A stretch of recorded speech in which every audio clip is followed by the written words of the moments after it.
নামাজ পড়ার সময় সাংসারিক চিন্তা মাথায় আসে, এ বিষয়ে করণীয় কি?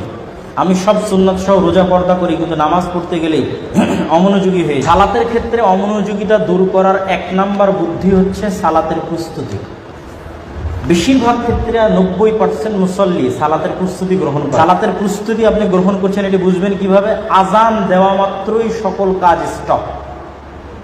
আজান দেওয়া মাত্র শাটার বন্ধ, আজান দেওয়া মাত্র ল্যাপটপ বন্ধ, আজান দেওয়া মাত্র মোবাইল বন্ধ, আজান দেওয়া মাত্র বক্তব্য বন্ধ, গল্প বন্ধ। এবার প্রস্তুতি শুরু।